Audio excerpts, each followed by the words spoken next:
Labyrinths is brought to you by Knox Robinson Productions. Please consider becoming a patron. For as little as $5 a month, you can listen to Labyrinths ad-free. Visit patreon.com/KnoxRobinson to learn more. I'm feeling... How am I feeling?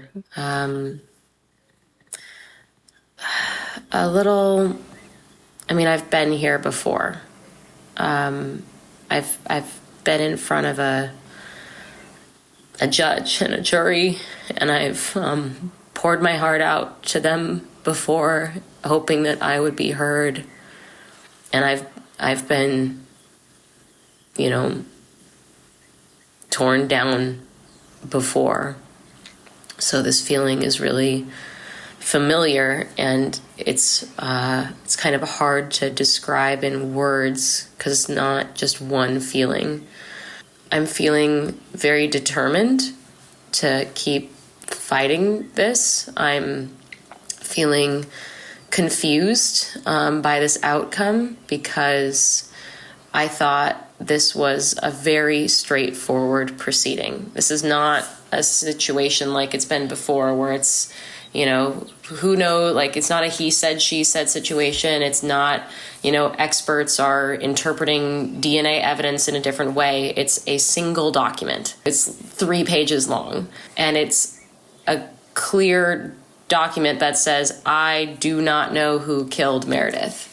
So I'm back in this place of wondering why this happened, because it doesn't seem to be based in the facts.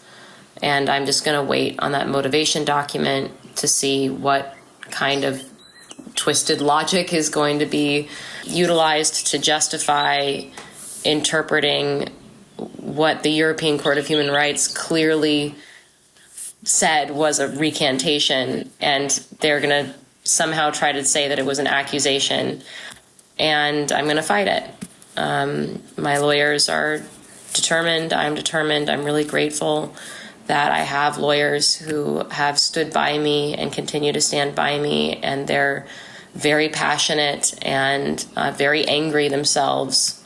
So I'm feeling lucky in that regard, and at the same time, I'm just sitting here 17 years later with an open wound that I thought was going to be healed this time around.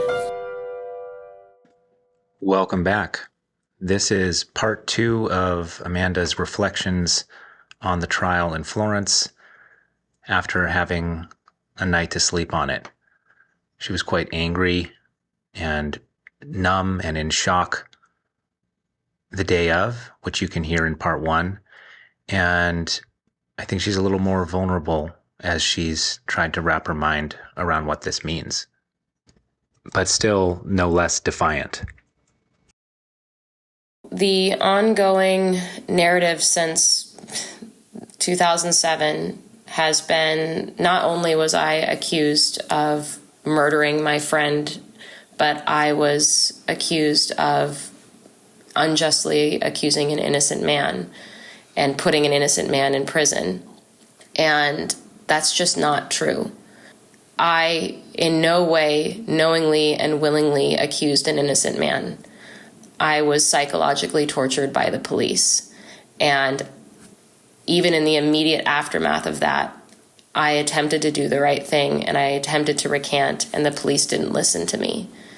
And I really thought that this trial would bring that fact into focus, because it's been greatly overlooked. People have just sort of taken for granted that Amanda Knox is this liar who is willing to throw somebody under the bus to help herself out. And that's just not true. And it's that accusation, I think, and the fact that I was definitively convicted of it previously has sort of allowed people to say things like Amanda got away with murder because an innocent person doesn't accuse an innocent person. And I didn't do any of these things. And so I thought, again, that was very, very clear from the document. And I thought the fact that there was going to be a trial that was simply about my recantation would make that clear. And I feel like at this point, I think it still is clear what that document is. And I think the court is patently wrong.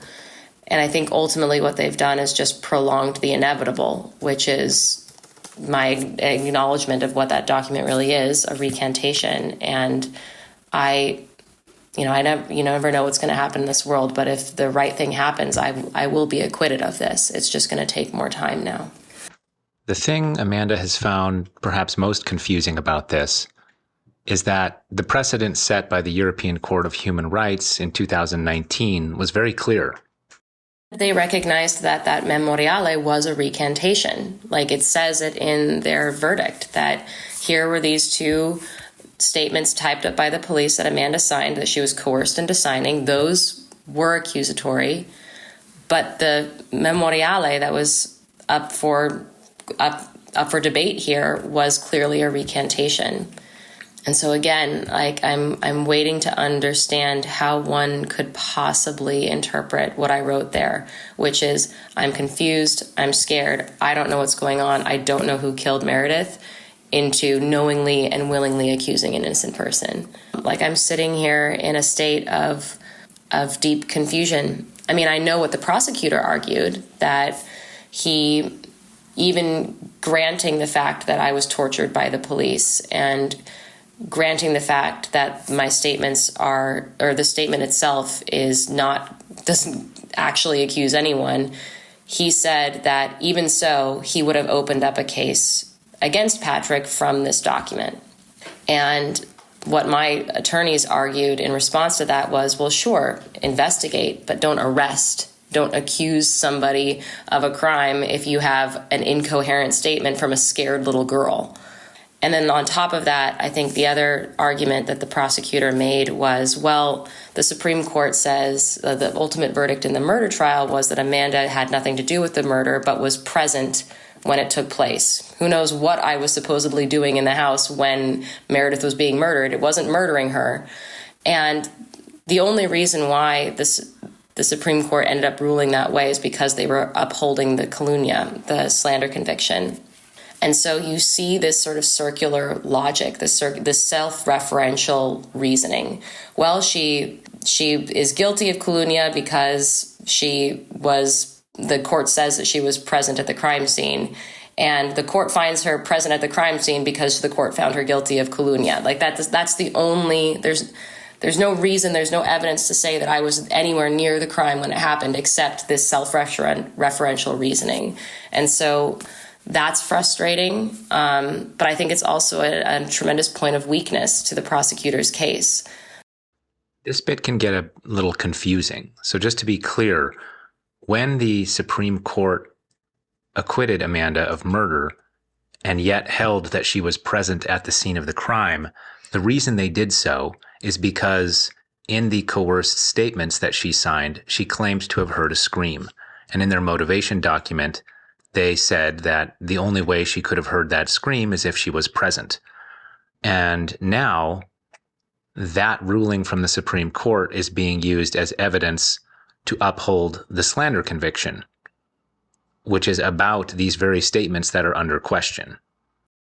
So I don't know. I'm going to wait and see what the verdict or what the motivation document says. And in the meantime, I'm just grappling with this personally. You know, this is 17 years that I've been wrongly convicted of this crime. And I was 20 years old when this happened. And I've just been living with this open wound and with this incredible stigma that comes from being accused of this crime and all of the implications that follow. And I'm still living with it. And I can live with it. I will survive this. And I'm going to keep fighting it. But it's hard. People say that it's proof that I was involved in the murder, even though I wasn't, and even though I was found innocent.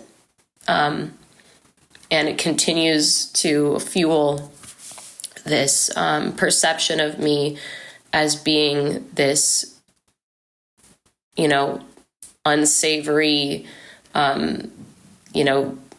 bad Foxy Noxy character, when in fact I am a victim of an incredible police misconduct. Patrick and I are both victims of the same police misconduct. And I feel victim blamed. I feel tired. But at the same time, I've also received a tremendous amount of messages in the past day from people who, all in Italy and across the world, who know that this is wrong and who are just as surprised as I am by this verdict. And so that's really heartening for me, because I really thought that everyone, and especially Italy, had learned something from this case. And this verdict felt like a huge step backwards into that land of fantasy that this case was for so long. And it felt like, Florence wanted to find me guilty of something.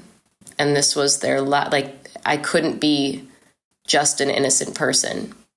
I had to be to blame for everything that happened to me, instead of the country taking responsibility for what it had done. I have never been made to feel like I did not know what was true or not anymore. I was so scared. The police are people I was raised to trust and to obey. And I was already in a very terrifying situation. I mean, my friend had just been murdered. There was a killer on the loose, and I was trying to help. And then to have the people that I was relying on yelling at me and hitting me and telling me that I had witnessed something horrible and I couldn't even remember it. I was, the reason why it was the worst night of my life, as opposed to, say, the night I was convicted of this crime and sentenced to 26 years, was because, at the very least, when I was sentenced, wrongly convicted and sentenced, I knew what the truth was. I knew that I was innocent and that this was wrong. But in that night, I didn't know what was true anymore. And I felt utterly destabilized. I had no idea, and it was so scary. It's not just the 4 years in prison. Again, it's the 17 years of being accused of heinous crimes and being associated with heinous crimes and having my entire identity be encapsulated in things that I had nothing to do with. To this day, I grapple with the fact that there's probably nothing I will ever actually do in my life that will come to define me more than something I didn't do that I was accused of. And I've worked really hard to process that and accept that and do the very best I can with that. I never thought I would ever become a criminal justice reform advocate, but here I am. I'm most passionate about reforms about the interrogation process and the fact that, first of all, none of these things should happen behind closed doors where we don't have a record of what happened. I think that's part of the reason why this is so traumatic for me, is it's my word against the police. They did not press, record on this interrogation. And so I have to defend myself with only my word. And I've already been accused of a heinous crime like murder. Who's going to believe me against the police? The same thing happens in the U.S., where, there are these loopholes that police will use where even if you're supposed to be, giving a suspect the right to an attorney or the right to an interpreter, or you need to be recording it, what they'll say is, well, they weren't really a suspect at the time. They were just a witness. And so we weren't obligated to record the interrogation, which wasn't really interrogation, it was a questioning. They use these little terminologies to get around what really should be happening, which is transparency on their part. And so for me, the biggest thing that I would love to see happen is for there to be greater transparency in the interrogation process, because if you say someone confessed to a crime or someone wrongly accused an innocent person of a crime, it is incredibly prejudicial. And it's their word against the police. And so many people don't understand what the interrogation room is really like. And so I want a big spotlight to be put on that process and for it to be reformed, because honestly, the ways that interrogations are conducted now are incredibly effective at getting people to confess, guilty and innocent alike. So you are getting confessions, but you're not getting reliable confessions. And there are other ways to question people and to question suspects that gets greater accuracy in the confession that you are attempting to get, which is ultimately what we all want. We want it to be true. We don't want it to just be something that the police coerced you into signing. It's been a very hard day and a half. But one thing in particular has helped Amanda through it. I mean, the fact that so many people continue to stand behind me and to know, they just know. I've been flooded with messages from people saying that they know this is wrong and they're sorry that I'm going through it and that they know I'm going to make it through. Or some people who have reached out to me and said that, they're going through their own experiences that are way less than mine, but that whenever they're dealing with it themselves, they think about me and it gives them strength to get through it themselves. And that makes me feel less alone, and it makes me feel less ostracized, makes me feel seen, and it gives me the courage to keep going, and to not just give in and give up because it's wrong. This is wrong. What is happening to me is wrong. It's been wrong from the very start. It's been 17 years and I'm tired, but I'm not going to stop until it is right. We want to thank all of you for your support and for not giving up alongside us, for caring to fight until it's right.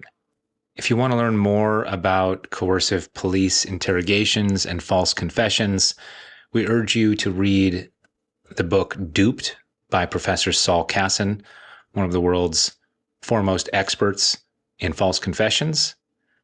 You can also check out You May Go to Prison Even Though You're Innocent by Justin Brooks, the founder of the California Innocence Project. And you know where to find us. And if you care about this issue, we urge you to tell your own local politicians to support measures to ban deception in interrogation rooms and to support increased transparency so that the kind of psychological torture that Amanda was put through, that she was blamed for, doesn't happen to the next person. In the Labyrinth's podcast system, the listener is serenaded by two separate but equally important hosts, Amanda Knox, who brings authenticity and empathy, and Christopher Robinson, who brings intellectual curiosity. These are their stories.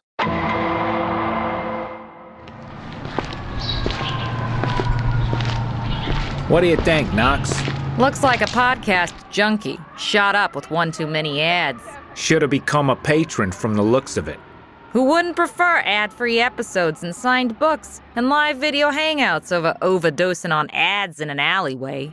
Don't patronize me, Knox. Leave that to the listener. Visit patreon.com/Knox Robinson.